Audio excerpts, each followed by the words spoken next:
ওয়ালাইকুম আসসালাম।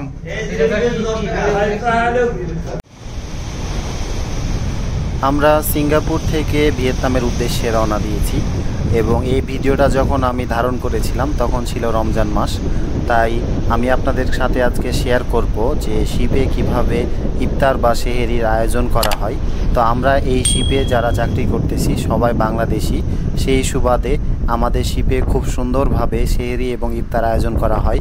এই কথাটা এজন্যই বললাম যে ফরেন শিপের ক্ষেত্রে জিনিসটা পুরোটাই ভিন্ন চিত্র, কারণ সেখানে সবাই একই দেশের থাকে না বা সবাই মুসলিম থাকে না, তাই সেখানে এত সুন্দরভাবে আয়োজন করা হয় না। তো আজকে আমি আপনাদেরকে দেখাবো যে শিপে আমরা কোথায় খাওয়া দাওয়া করি, কোথায় রান্নাবান্না করা হয় এবং ইফতার এবং সেহরিতে আমাদের কী ধরনের আয়োজন করা হয়েছিল সেই জিনিসটাই আজকে শেয়ার করব। তো চলুন শুরু করা যাক। তো আমি চলে আসছি আমাদের অফিসার্স মেসরুম, মানে যেটা হচ্ছে আমাদের ডাইনিং রুম। এটা হচ্ছে অফিসার্স মেসরুম, মানে অফিসাররা হচ্ছে এখানে নর্মালি খাওয়া দাওয়া করে।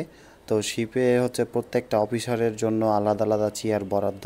তা আপনারা অলরেডি দেখতে পাচ্ছেন যে আমাদের জন্য ইফতার অ্যারেঞ্জ করা আছে। তো আমরা ইফতারের সময় হলে একসাথে সবাই ইফতার করব এবং খাবারগুলো দেখলে আপনারা হয়তো সবাই চিনবেন, কারণ সবগুলোই দেশি খাবার এবং আমরা এই শিপে সবাই বাংলাদেশি। এবং আপনাদেরকে যদি একটা জিনিস দেখায় যে আমাদের ডাইনিং রুম থেকে বাইরের সমুদ্রের ভিউটা অত্যাধিক সুন্দর। এখানে খেতে খেতে বাইরের সমুদ্র উপভোগ করা যায়। আর এটা হচ্ছে পুরা অফিসার্স মেসরুমটা এবং আমাদের সাথেই আছে কিচেন রুম। এটা হচ্ছে আমাদের কিচেন রুম এবং অলরেডি এখানে চিফ কুক আমাদের রাতের খাবারের জন্য মাটন এবং ইফতারের জন্য এখানে হালিম রেখেছে। তো নর্মালি আমাদের শিপে এই কিচেন রুমেই চিফ কুক আমাদের 24 জন নাবিকের জন্য রান্নাবান্না করে থাকে এবং এখানে কিছু ইফতার আইটেম অলরেডি এখানে অ্যারেঞ্জ করা আছে। আমরা ইফতারের সময় হলে এখানে সবাই একসাথে ইফতার করব। আর এই পাশে আছে ছোলা।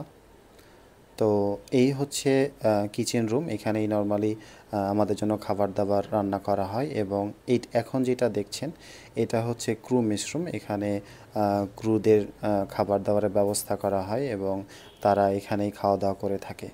তো আপনারা হয়তো দেখলে বুঝতে পারছেন যে আমাদের মেসরুমটা ঠিক কেমন এবং কিচেন রুমটা কেমন।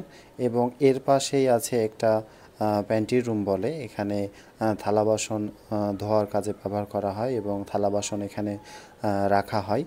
তো আজকের ভিডিও এই পর্যন্তই এবং নেক্সট কোনো ভিডিওতে আপনাদেরকে আরও ভালোভাবে দেখানোর চেষ্টা করব। আমাদের ইফতারের সময় হয়েছে, আমরা এখন ইফতারের জন্য প্রস্তুতি নিচ্ছি। আল্লাহ হাফেজ, আসসালামু আলাইকুম।